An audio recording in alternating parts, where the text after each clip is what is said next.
Welcome to Financial Issues, where we help you steward faithfully by honoring God with your investments. Now listen in as we give you the practical tools and advice you need to become a biblically responsible investor. Good morning, folks. Welcome to Financial Issues. Great to be here with you on this final day of our pre-recorded content this week. I hope you've had a great week and you are gearing up for October 13th. The next time that we're together, it'll be live with Mark Minnella. So excited for that, folks. I do hope that you will pray for us, that we can just serve you well. We're so excited for that. So I hope you'll join us October the 13th, and you'll get your calls queued up right away on that Monday. It's going to be a great time. Mark will be on shortly to answer more partner questions. Again, we have some great pre-recorded content here for you. You don't want to miss out on it for these next couple segments here on the show. I do want to remind you, we have a petition out for Nvidia right now. Act on it, sell that stock, and then sign that petition, pray for us, and share that petition with whoever you can. We're trying to blast this all across the country, as many people as we can get to sign this thing. So I'll be keeping you updated on that for sure, folks. We'll let you know when it gets sent over. We'll let you know the updates from it. Pray for favor from God, for divine favor, that we'd be able to make a serious impact here. When it comes to, listen, we're dealing with the giant of Wall Street, the darling of Wall Street, that has been credited by many for basically saving Wall Street starting in the spring of 2023.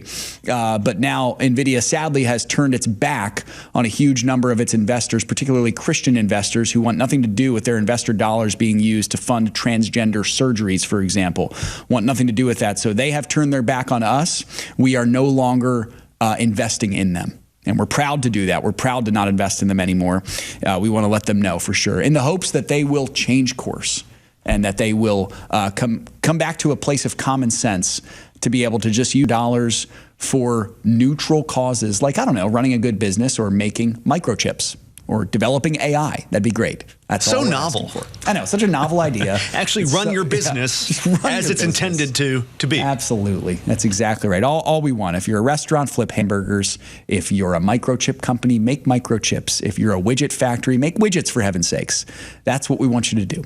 So good stuff, folks. Well, once again, this week, we've had a great time. I hope that you've been able to be blessed by this pre-recorded content. Again, October 13th is when we're starting. Did want to take some time here in this last bit of this segment we have before we turn things over to Mark, just to talk briefly, folks, about, the importance of stewarding the next generation. If you've thought about this, the reason why the Christian worldview has been able to survive is because Christians have taken seriously what I believe the book of Jude talks about, with the faith being handed on down to the saints, the faith once for all handed down to the saints for all time. That Christians have told their future generations, children and grandchildren, the good old stories of Christ Jesus dying for their sins and rising again. Now, God protects his church. God has sovereignly been through and in all of it. The point I'm trying to make there with you folks is that if you do not steward the next generation well, whatever movement you're a part of will die. We need to steward the next generation well when it comes to biblically responsible investing. There was a great movement among Gen Xers and younger boomers in the 1990s. Mark Minnella was part of this. Art Alley, Dan Celia, those guys, kind of the pioneers of biblically responsible investing. You could really call them the founding fathers of the modern biblically responsible investing movement. Obviously, Gen Xers are in their 60s now, and boomers are in their 70s and 80s, which means it's up to the millennials, and it's up to Gen Zers, and it's up to whatever the heck the next generation is called. Sam, I don't know the name of it. Is it Alpha? Sure. Is it Alpha? Or is it Beta? Beta? Is that what it's called? Yep. Not sure. Alpha or Beta? I think it goes Alpha, okay. Then Beta. So the young folks, the youths, as they call them, it's up to us, folks. It's up to us. But part of this transition comes with stewarding the next generation well. And so the point I'm really trying to make to you here is this. You've got to tell your children and grandchildren what it means to be biblically responsible. You have to teach them the value of money.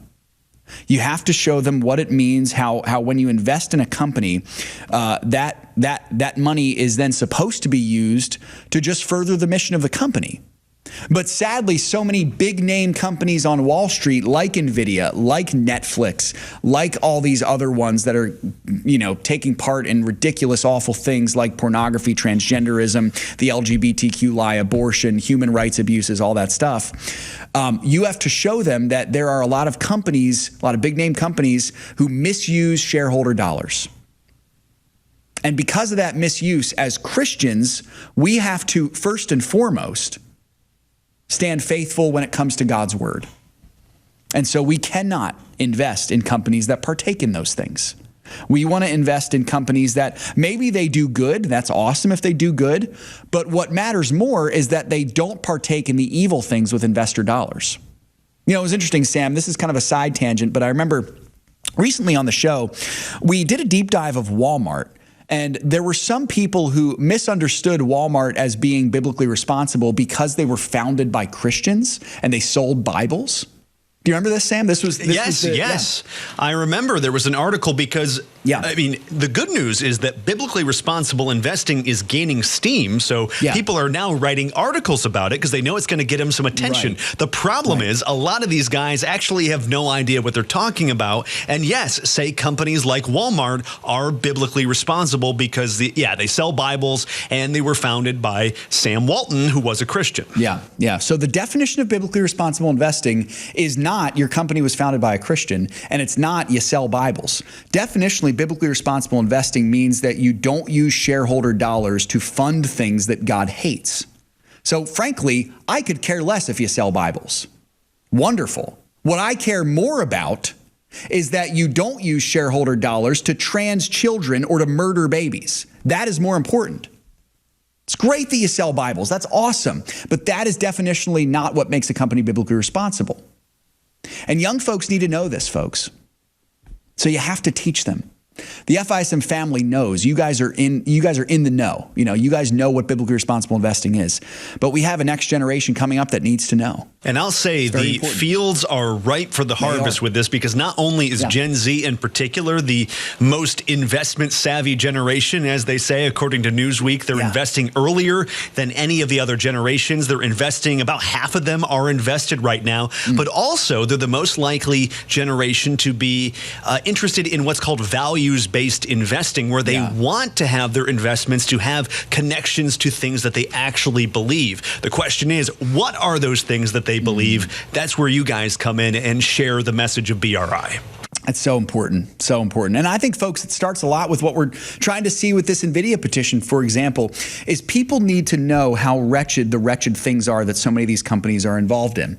When they see the damage done to someone, to a child, who undergoes transgender surgery, physical damage, spiritual damage, emotional damage, you start to realize, I don't want my money funding that stuff. When you see or hear the heartbeat of a baby in the womb, and you realize that baby is a life. And then you realize that companies like PayPal are the largest donors to Planned Parenthood, which is the largest abortion factory in the history of mankind. You start to realize, I don't want my money funding that stuff.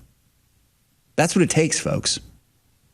We have a testimony from a listener named Clark who said this. I'm just going to read Clark's testimony. This is a testimony that we received about a week and a half ago. And he said, I just wanted to say, I've been a member of Financial Issues for many years. I've been blessed through being faithful to follow your instructions, and God has blessed us. Clark, that's awesome.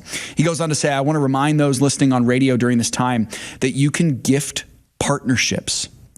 I've gifted all 3 of my grown children the full partnership, and I will do so every year. This is what I can do for them, for the invaluable work that everyone at Financial Issues does. Please don't forget, you can give partnerships to anyone, but what a better gift to your children than to encourage them to be faithful with the money God has given them. Clark, thank you for that testimony, first of all, brother. And second of all, to the rest of you folks listening, Clark sets the example here. This is awesome. You start with your children. That's a great way to do it. You can gift a partnership to your children. Maybe you don't have children, but you have nieces, you have nephews, grandchildren. Maybe you have folks in church, younger folks who you care about. Maybe you're in a life group or community group with a younger couple in church and you care about them. You want to take them under your wing. This is a great way to do it. Great way to do it, folks. So whether you gift a partnership or not, that's between you and the Lord. The command that I'm trying to set forth for you here is teach the next generation how to be biblically responsible. And do it well. Do it well. If you feel so led to gift a partnership, it's very easy to do. You just go to the partnership page on the website. You click on that. So it's financialissues.org. The first button at the top left is Financial Issue Stewardship Ministries, our logo. Next to that is Partnership. Click on that, and then you scroll down a good ways. You'll pass by expanding your legacy to glorify God, managing your faith-aligned investments, connecting with a community of like-minded investors. Down there, you'll see Gift a Partnership, Share Biblical Investing, Gift a Partnership. Click that Get Started button. That'll take you right there where you can gift a partnership for someone else who you care about and who you love. So consider doing that today, folks. Appreciate you all so much. Mark Minnella coming up with our pre-recorded content. Mark your calendars. Monday, October 13th. We're live. It's going to be a great time. Hope you'll join us then. Stick with us. We'll be right back after this.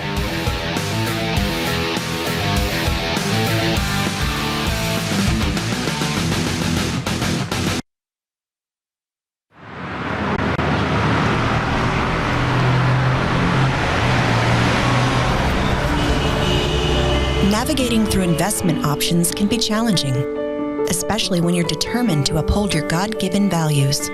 Every dollar you invest is a vote for the world that you want to live in. Let your values guide your investment decisions and help to shape the culture in which we live. Become a beacon of light and pave the way with biblically responsible investing. Timothy Plan, where faith and finance collide. Before investing, carefully consider the fund's investment objectives, risks, charges, and expenses of the investment company. This and other important information can be found in the fund's prospectus. To obtain a copy, visit timothyplan.com or call 800-846-7526. Read each prospectus carefully before investing. Investing involves risk, including the potential loss of principal. In a world where financial decisions can feel overwhelming, it's easy to lose sight of what truly matters: our family, our faith, and our future. With financial issues by our side, we can invest knowing that our financial decisions are in line with our values. Take the first step today and become a Financial Issues partner to access rich online resources, training tools, and guidance for biblically responsible investing. Head over to financialissues.org and learn how to invest your money in a way that honors God. That's financialissues.org. My baby was like this big, and I saw his heart beating on the screen. I went from, I don't want this baby, to talking to my child on the screen. That sonogram changed my life. I went from just Candace to Mom. To find out how you can support the life-saving mission of Preborn, go to preborn.com/FISM.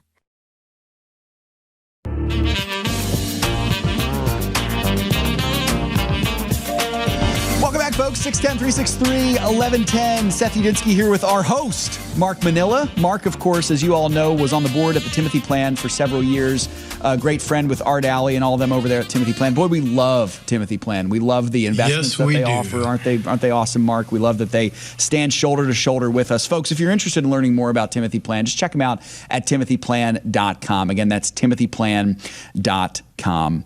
Well, Mark, I know we're doing something pretty cool today, as it is Wednesday. Why don't you tell us what this segment will kind of look like here? Yeah, we're calling it Winning Wednesday. I think that's what we're calling it. There was another name, but I think we all agreed that we like Winning Wednesday better. We like to win, don't we? We do like for some good alliteration, too. So. There you go. There you go. Okay. And the whole idea is all the news out there is talking about everything ugly and negative. Even I was doing some research, and what came back is just constantly, on the PPI, on everything, it tells how it's going to impact our nation negatively. And I thought, you know what, it's time as Christians that we do what the Bible says and focus on those things that are of good report. So Winning Wednesday is where we come together to talk about Christian wins in our society. And I think, Sam, you got a couple of those, don't you? I do. Very, very good stuff. All of this a backlash to the woke nonsense we've seen for the last couple of years, starting in higher education. Emory University, which is Georgia's largest private university, announced recently that it's ending all of its DEI programs, trying to comply with regulations from the Trump administration, which bars schools with DEI initiatives from receiving government funding. In fact, earlier this year, the Department of Education under Trump announced it's investigating dozens of these schools, including Emory, for allegedly violating civil rights law by engaging in, quote, race exclusionary practices in their graduate departments. But it doesn't end there, guys. There's more good news, this time on the corporate front, as Tennessee's largest pride event, Nashville Pride, announced an emergency fundraising campaign, as it's now bleeding corporate sponsors, needs to raise $250,000 by October, or it might just shut down. This comes as it lost nearly half of its sponsors this year, including Nissan, Cracker Barrel, Dollar General, and Jack Daniels, just to name a few of them. Yeah, how can you not feel good about those two reports? But if we could, can we talk about the second one first? Because that one is very important to us at Financial Issues, because it's our partners, it's our hero partners, the ones who have decided to say, okay, I'm going to invest in a way that doesn't grieve God's heart, that helps to be in line with biblical principles. When that happens, and when corporations start feeling that, and they do, believe it or not, every dollar matters. When your investments move away from one company into another, corporations see that flow.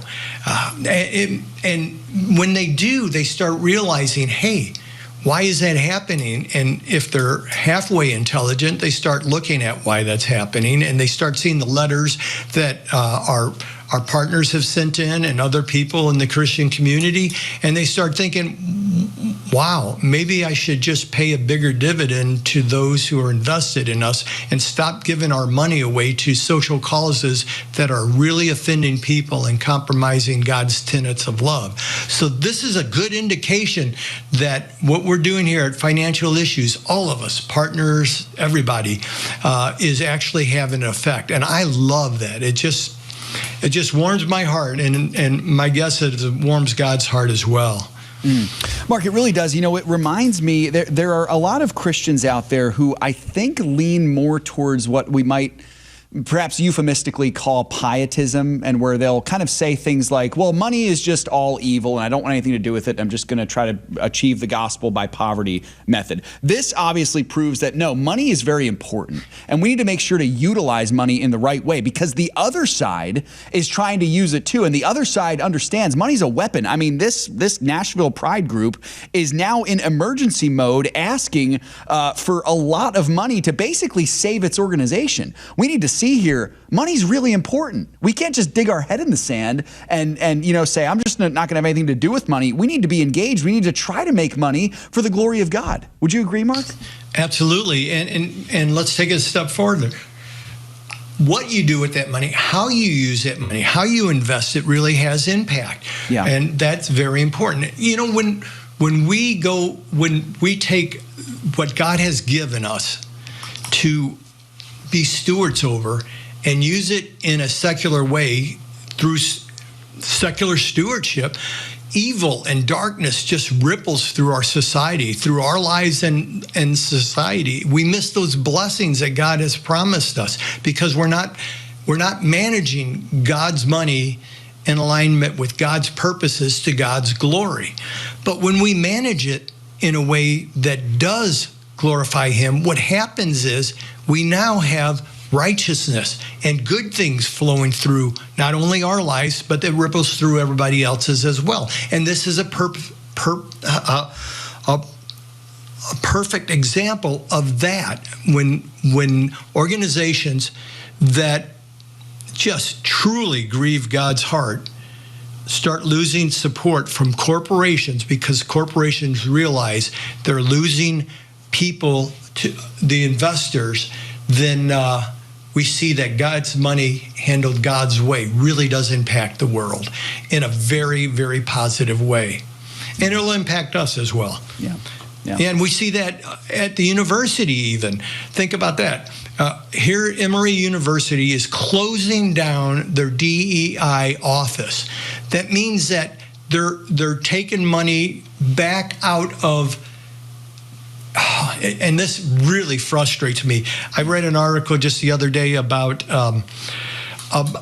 SNAP, and it was all negative, how because of big beautiful bill, all this stuff is, there's going to be millions that are going to lose SNAP funding. What it didn't tell you was it's only those who are able-bodied and able to work. It didn't tell you that it was those who had come of age and no longer need the money, but have become addicted to it, and therefore they've lost all dignity in themselves. Everybody needs to feel significant. And what I have found, when you pay people to be insignificant, like hiring somebody because of the color of their skin or their sexual preference, you have told them they're not worth anything, and they start feeling insignificant, and they start believing that, and they get addicted to the DEI, they get addicted to the government funding and those kind of things. So we need, by pulling back on SNAP, by pulling back on the funding of universities, by changing the laws, by getting that, we're actually increasing significance in people's lives.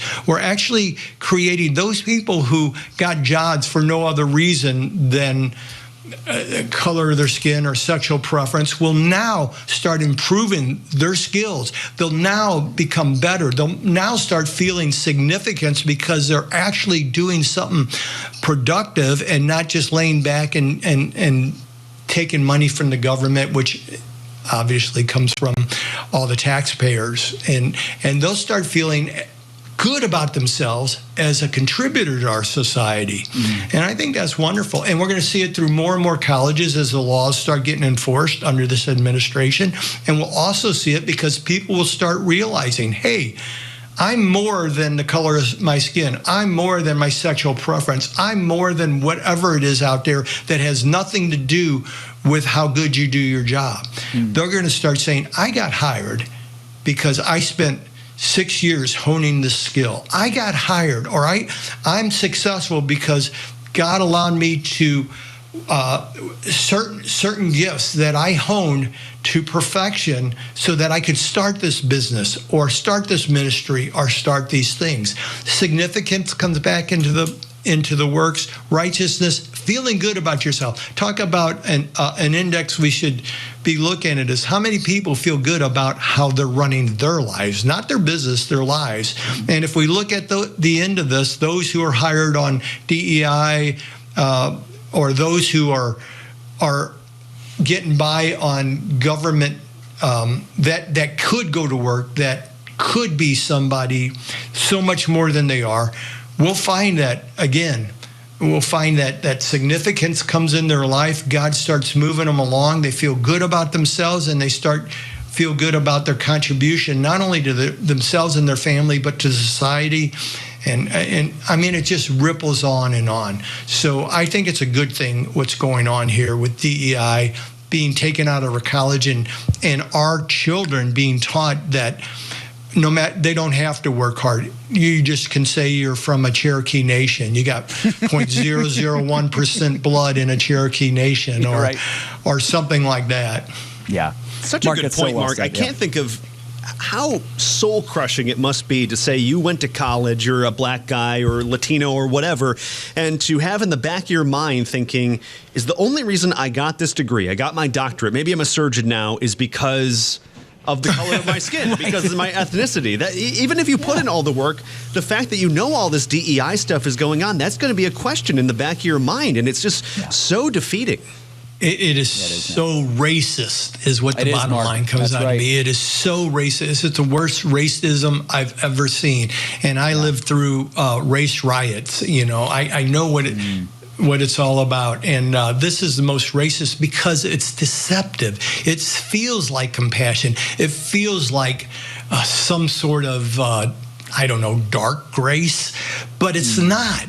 It is demented, and it's awful because inside our hearts, inside our souls, inside our brains, if we move in that direction, like you were saying, Sam, somewhere in us we feel like we're being diminished because of our color of our skin or because of our beliefs, and that is never a good thing. We should walk tall, especially Christians, knowing that we are His. We are saved by grace, through faith, and that God created us for great works, and we can do those great works because He's in us and helps us hone the gifts and the skills He's given us. And we can feel good about it. That's not pride. That's just feeling good that the God of all creation loves us and has a great moments in this world for us to walk with Him and participate in His glorious works. That is a wonderful thing. And the opposite is terrifying and ugly and painful. Yeah, and that's why I think that this is so important to us. DEI has been brought in, it's deceptive, and it's ugly. And we need to move on from that because God created all of us. We are all God's creature.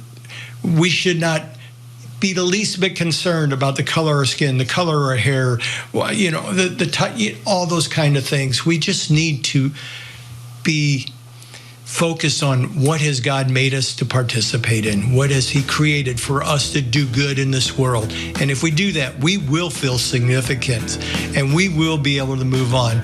And with that said, we'll be back here in just a moment, and we have some more news and your calls. What was that phone number again? 610-363-1110. 610-363-1110, Mark. Yeah, and we'll be taking your calls, so please. Where's Mima? We found out Shepard's diagnosis when I was about 17 weeks pregnant. We learned that he was going to need a series of surgeries after he was born in order to give him what they considered a normal life. And we weren't sure how this worked. Yeah, very emotional, very, very broken. And as my wife just said, not sure how this worked, and called Samaritan, and they said, you just go have that baby. You leave the rest to us. And just to hear the confidence on the other end of the phone of this is not something that you need to be concerned about at all. You focus on the health of your family, the health of your baby, and we will walk with you every step of the way.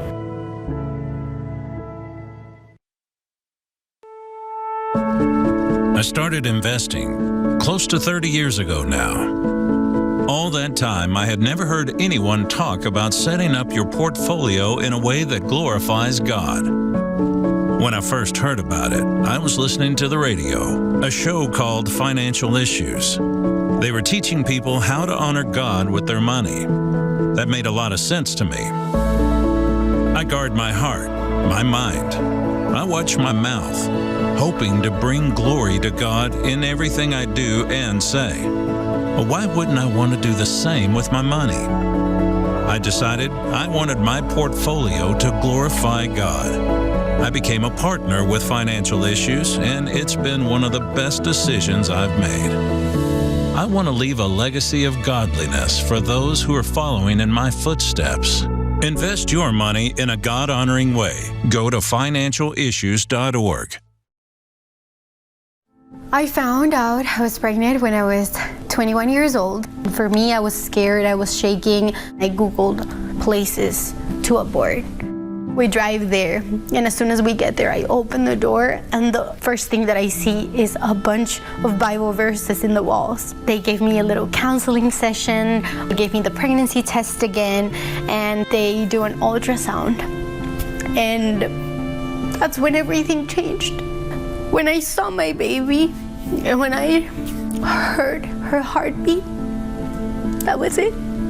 We decided with my boyfriend at the time, which is now my husband, to continue the pregnancy together. We started coming to the classes, doing our homework, getting counseling together. We've seen the hand of God ever since we stepped into the pregnancy center. To find out how you can support the life-saving mission of Preborn, go to preborn.com/FISM.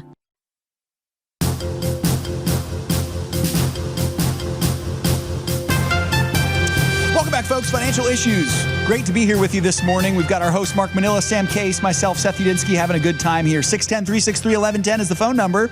Get your calls queued up now, folks. 610-363-1110. Again, 610-363-1110, and we'll get right to your questions. Speaking of questions, Mark, we got a lot lined up here, so why don't we get to a couple of these, shall we? Let's do it. All right. So first one here, we've got Paul. Paul is saying, hey, Mark, I am a partner with your organization. Paul, thanks for your partnership. He says, Mark, I have about $500 extra each month that I could put towards my mortgage or IRA or split.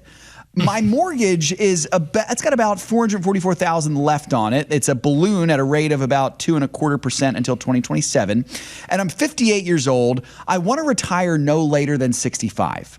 If you need my current income and expenses, please advise, but I have at least this much each month, if not more, available. Plan to sell my house and move from an expensive Dallas, Texas area to somewhere more economical and downsize. I'd like to pay cash for my home upon retirement. I've got about $125,000 in my IRA and another $150,000 in my 401k at work. I have 4 months of savings, and I've also got about $20,000 cash for reserve to pay taxes, etc. What do you suggest I do with the extra money each month? Send it to financial issues. Yes, that's right. No, that's not. No. There's a lot of moving parts in there, and I really appreciate that he's planning ahead, that he's using the intelligence God gave him to think through these things. There's a lot in there. The one thing that stood out to me was he has a balloon note in just a couple of years, and there's some concerns that if he gets to that point and something has happened with his job, I don't know the security of his job or what he does or how he does it, if he's feeling really good that there's nothing going to happen. But if he gets there and he's got a balloon note, refinance could be a bear, and it could cost him a fortune if he's not working at that time. Mark, I'm so sorry for interrupting here, but could I just jump in and ask, what is the nature of a balloon note in a mortgage? How might that be problematic? Well, there's benefits and positive aspects and concerns with everything. The problematic thing about that is it only goes for a certain term, and it's called a balloon because it blows up at that point. Right. Okay. It actually, and the problem is in 2027, when he gets the end of that balloon term, he has to go get it refinanced. There's no or pay it off out of pocket. And from the assets he had, it didn't sound like he had the assets to be able to do that. So if he gets to that point and his job has been terminated or closed down or something, he has the potential of not being able to, unless the contract that they have, because there were some mortgages, now this was a long time ago, that did have that they would automatically roll it into a 15-year fixed or something like that at current rates. But if it doesn't have that in there, then he's in a position to have to do this for himself to find a mortgage company. If his job is good, if it's strong, he shouldn't have any problems if he got that loan. This is way before he wants to retire, if he's retiring at 65 or so. So he's not planning on selling the house that soon. I'd just be concerned about that. Prepare for that if you can, to not lose your job. No, to be ready to refinance that. As far as the extra money, at that low interest rate on your balloon note, I don't know if let's do it from a mathematical perspective. I don't know what your returns on your portfolios are, but let's just say they're an average 8 to 14%, somewhere in there, and you're paying 2.25% on your mortgage. Let's just say your average was 12.5%. So take your mortgage interest off the earnings from your portfolio, and you're still ahead 10%. So from a mathematical point of view, you're better just putting the money into the investments. However, in the IRA, if you need that money to help pay down some to refinance, you might not want to do it in there. Again, weighing all the different sides to that. So We're warned about that over and over again. I know there's a lot of people who say mortgages aren't the same as selling yourself into slavery because you can't pay for the money you borrowed from somebody to feed your family. I agree with that. I think there's a difference. There's an asset there that can be sold off, even at a discount. If you pay down enough, it would take care of the debt. So you're not presuming upon the future of being able to pay that debt down. It is different, but this is between you and the Lord. How convicted are you about being debt-free? If you feel like the mortgage and the way it's structured and your assets are there and you're comfortable, your sleep factor is good, you don't wake up at night and go, oh no, I still got a mortgage, fine, then keep it invested, because you got the money that you're investing hopefully will continue to grow. If it doesn't, hopefully it doesn't go down too much, but you'll have money there to help offset the difference. In most cases, over longer periods of time, investing the money would be a great idea. This is a shorter period of time, however. Once you get past that refinance, again, maybe it's still good to go ahead and be investing that money. If you have a short-term emergency fund or something like that, that would be good to make sure you have that in place so you don't have to go into those investments for that. Also, I would suggest that you might open up an individual investment account, one that is not tax qualified, one that does not defer your taxes to the future. Or if you don't have a Roth, you didn't say what type of IRA that was, you might want to consider utilizing either a Roth or an individual account, so you have access through the individual account to that, and you have access to the contributions in your Roth during the 5-year period or till age 59 and a half. Then you have it all. So just a few things to think about on that. That's awesome, Mark. Thanks so much, Paul. Hope that was helpful for you, brother. Mark, here's another question from Tyler. Now, Tyler doesn't say his age. I'm not sure it's really necessary for this question, but it's a good one. He says, regarding BRI, biblically responsible investing, and the thought that if we don't want to shop at such companies who aren't BRI, should we also not be employed by these companies? So if our employer is a company that isn't BRI, should we consider terminating our employment? What are your thoughts on that, Mark? I love that question. Yeah. That's just showing somebody's heart is struggling to honor God in all they do. Patronizing a business is different than being an owner or partner in it, and so is working at a business. I'm not going to say it's okay to work at a business, because let's take this to an extreme to make this point. What if you worked as a hitman for the mafia? Right. You made good money, but you never invest in the mafia. You wouldn't want to be a partner in it. But if they're going to pay you to be a hitman, would you still want that job? Well, of course not. None of us would, or hopefully none of us would, who claim the name of Christ. So think about it from that. I know I went through this dilemma when I was way, way younger, like a million years ago, and I was playing music for a living. When I came to Christ, I was in the bars 3 to 5 nights a week playing music. And it was my job to encourage people to drink alcohol. And, I came across this thought, why is it okay for somebody to be a bartender here, but not me to play music here? And I started, my heart was being tugged at by the Lord that maybe I shouldn't be here, because they wouldn't have me here if all they did was speak about God, from the stage, because nobody come to hear us probably at this bar or that bar. So it kind of concerned me that I was in a job that did not glorify God. Now, are there enough jobs to glorify God, or at least be neutral? Probably so. But we get in this fixed state of mind way too often that where we're at is a good place because we know it and we're there. But not always. Sometimes it doesn't even pay the bills, and we're borrowing money to pay the bills. Sometimes it does pay well, but it causes us to compromise our family. Like if you're on salary and you have to work continuously, 60, 80 hours a week to stay in good with the boss, that type of thing. So there's a lot of compromises that can go on. And one of those compromises is maybe not doing something that God would be comfortable with. So, but that's between you and God. Is it all right to put plumbing in a bar?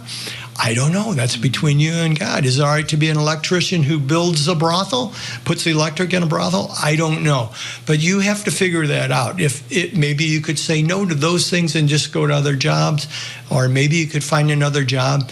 But if God's tugging at your heart, listen to it. It may not be telling you to move on, but it may be telling you that you may have an opportunity to engage in this in a better way to honor God. I hope that helps. I'm not sure if it will, but I hope that helps on that question. Well, I love it that you're paying attention to God's cues in your heart. Follow them. See where it leads you. Yeah. If it's with God, it's always a better place.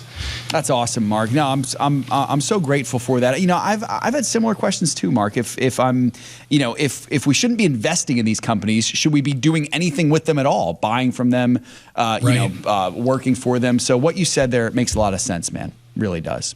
Yeah, but sometimes it's all you have. There's no other job available. I have to feed my kids. I think there's grace in that. Yeah. That's the bottom line of this, pray about it. Go to your knees. God will guide you. Yeah, that's awesome.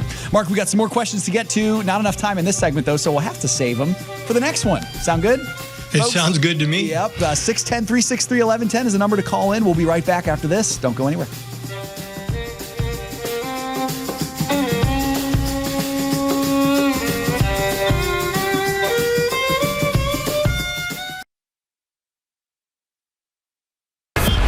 Tired of the chaos?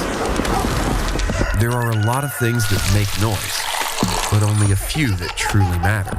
As a parent, I want to leave something that will last for a long time. You invest $300 a month interest on unmanaged by the time you're retired. Not just an inheritance of money, but a legacy of godly values. Here at Financial Issues, we want to help you grow your money, but our main goal is to help you honor God with the money that He's given you. Invest your money in a God-honoring way. Go to financialissues.org. In the last 10 to 15 years being in ministry, being married, something that has been constant in our lives is Samaritan Ministries. As we've moved, we've had babies, we've had different things come up, we have just been able to rely on Samaritan in ways that we never really even thought about before becoming members.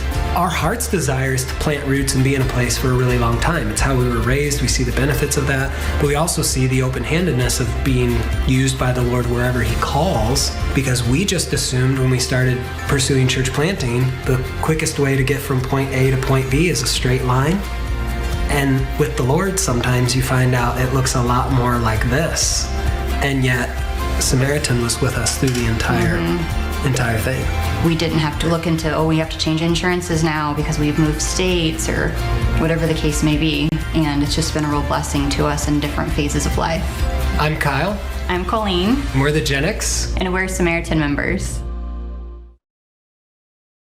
If a woman sees her baby on ultrasound, it doubles the likelihood that she'll choose life. On top of that, we share the gospel of Jesus Christ with her. This is why you should support preborn. Then they sat me down. If you were to die today, do you think you would go to heaven? And I was like, no. Keeping the child was my first stepping stone. And ever since then, God has cleaned me up from the inside out. Help support women in need. Go to preborn.com/FISM. The opinions and recommendations expressed on this program do not necessarily represent the opinions of the station or any of the program sponsors. Additionally, all products or services offered by the program sponsors may not be known by the program. Welcome back, folks. 610-363-1110. Number to call in, 610-363-1110. Not much time left to get into the call queue, but you can do that if you want to. 610-363-1110. Mark, we've got a lot more questions to get to from partners, so let's dive in, shall we, brother? Let's do it. Let's do it. Apologize, I dropped my phone on my desk there. Here we go. That was that noise. We're all okay. Jesse is asking a good question here, Mark. He's saying, I'm about 10 to 15 years or so from retirement. I currently have a 401k and Roth accounts through Vanguard, which is the company my employer uses. I'm not opposed to hiring someone to help me set and manage this retirement account, so my guess would be a financial advisor. I'm not completely aware of where all the money is invested, but I can print out reports and account information for someone to review and help me understand it all. I have only about $350,000 built up over the last 10 years. What should I do? What do you think, Mark? Oh, again, one of those questions. There's a lot of moving parts, but the thing that stood out to me on this is when you ask, what should I do, is it sounds like you are asking that somebody else come in. You're looking for somebody to do this for you. We really think it's important as stewards that every individual gets involved with their finances and understands them. And as a financial advisor over the years, when I was practicing, one of the things I noticed is those clients of mine who were involved really did better than those clients who weren't, because they helped me understand at that point who they were in Christ, what was important to them, how did they get where they are, and where do they believe they want to be going, their future. What is it that they truly desire or believe God has for them? So being involved is very important. Not knowing what your investments in now raises several of the concerns of my positive aspects and concerns when I'm hearing this question. The concerns that I hear is, by not knowing what you're in, you don't know if the person is taking good care of you in the 401k, if the default investments are doing well or not, or even if they're in alignment with biblical principles. And so I'm hoping this does concern you, and that's one of the reasons you're asking the questions. Being able to print that off and look at it is a good idea. Also, even though we really want you to be able to do it for yourself, that's what we're here for, is to help individuals learn how to invest and do it for themselves, the DIY type of attitude. I have no problems with seeking out professional help. When you do that, though, you want to seek out someone who first and foremost loves the Lord, who is a solid Christian. Because how can somebody understand what's important to you if they don't know the one true God who's most important to you and his word on how to handle his money in your life? Very important to seek out a strong Christian advisor if you're going to do that. If, on the other hand, you believe you could do it on your own, maybe with the help of being a partner at Financial Issues, well, great, and we'll help you to do that. The first step is to know where you're at. So do print off those charts. Do print off your statements. Take a look at them. Then if you want to, go online, go on to Financial Issues and do a screening. Seth, where is that screening? How does it get to the screening? Yeah, Mark, it's a great question. Thank you. So for you asking this, Jesse, go to financialissues.org. When you go to financialissues.org, go to the Resources tab. You hover over the Resources tab, and 4 points down is the Evaluator tool. Click on that, and you can follow the prompts there, and you can use that free screening tool that we offer. It's a great thing, Mark, to be able to do that, just to know exactly how biblically responsible your investments are, really whether they are or not. It's not so much how much they are, more whether they are or not, Right. Well, it's very important, right, to know what your investments are involving you in. Yeah.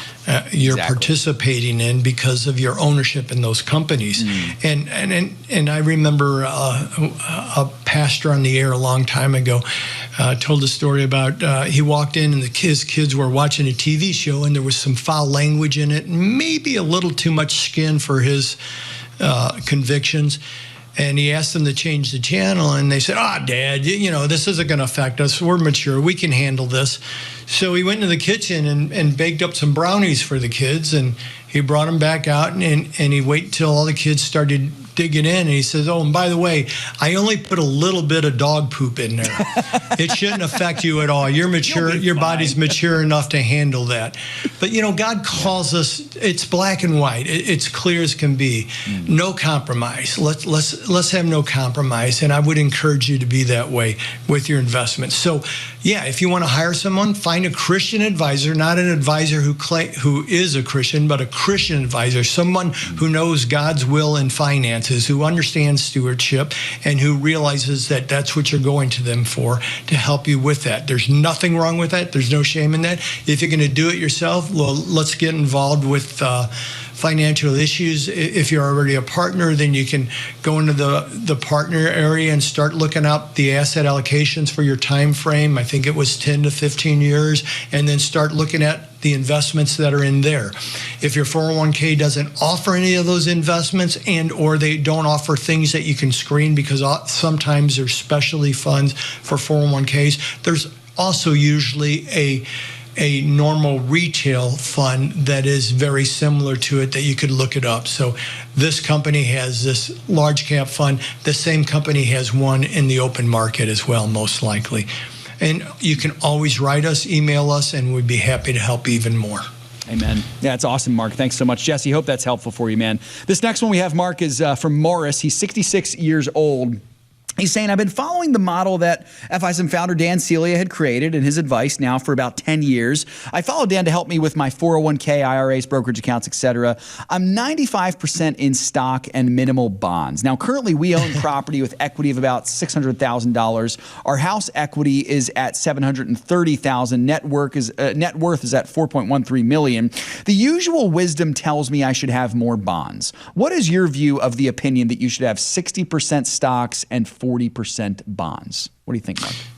Interesting question. I think maybe let's redefine some words. Not necessarily bonds, but maybe income producing assets. That could be stuff like real estate. It could be preferreds. Preferreds have aren't as volatile as other stocks. Sometimes they are, but so you could diversify even more as you look into the asset allocation model on your portal at Financial Issues. It will probably help there. Yeah, I would think that with the assets you have, you're probably not concerned about any short-term dips, but we can't say whether the next dip's going to be a short term or it's going to be a 3-year dip before it comes back to where it was. But if you have the assets to carry you through that anyway, outside, then you're fine. If your debt is gone or very low, that helps with that. So my thought here would be, yeah, it wouldn't hurt to be a little bit less volatility in your portfolio at this time, unless you don't believe you're going to need these assets for your life. If you're leaving them, then keep the long-term portfolio going with a high amount of stocks and participation. If you're leaving them as an inheritance or you don't need them in this lifetime. If you think you're going to need them in this lifetime, maybe consider maybe bringing down a little bit of that volatility by adding in some assets that don't correlate with the stock market, like the real estate or additional bonds. And I think that if you do that, maybe you'll sleep a little bit better at night, too. It's always good, Mark, right? Of course, it's tough. Now, I don't think Morris is at this age, but if you're at my age, you have a 5-month-old, you're not sleeping a whole lot at night anyway, are you? Yeah, so what's the matter? You might as well just go for it. No. That's right. That's exactly right. But those 2 hours will be so sweet, They Seth. will. They certainly will. But, Mark, you know what? In all seriousness, I'm really glad that you said that. I think there is a principle that we have to realize where if your investing is causing you to lose sleep at night because you're so worried about it, there's probably a deeper issue there, right? Where like you need to get with God and say, hey, what's going on here? Am I putting too much stock? No, the sleep factor is very important. Yeah. I call it the sleep factor. Some people call it risk factor. How do you handle this? Sometimes it's a tug of the Lord at your heart, like we were talking about on the last question. Sometimes God's saying, hey, I want to talk to you about this, and I don't seem to be getting your attention. Yeah. So I'm making you nervous about it again. So let's go before our Father. Let's talk to him about it. Let's say, Lord, do you think it would be prudent for me to do this, to buy in more bonds, or to even get into some CDs if I can't get to that place of peace, that kind of thing. It's very important to do that. Yes, we should always go before our Father on every decision. We should pray without ceasing, and that's what it is communicating with our Father on all things. But when we don't, and God needs our attention, sometimes he lets the anxiety come in to get it. And sometimes that's a good thing. We get to then go, Father, is that you? And then we talk to him, and then we seek out advice, and then we find that peace that surpasses all understanding. Well said, brother. Appreciate that so much. Boy, Mark, the time has flown by, hasn't it? The end of another show. It has. It really has. Folks, we appreciate you all so much joining us. You can learn more about our ministry at financialissues.org. Remember, everything you have belongs to the Lord. It's all His. That's a great comfort to us. Let's be good and faithful stewards with what God has given to us. And we'll see you next time for more Financial Issues. Have a great day.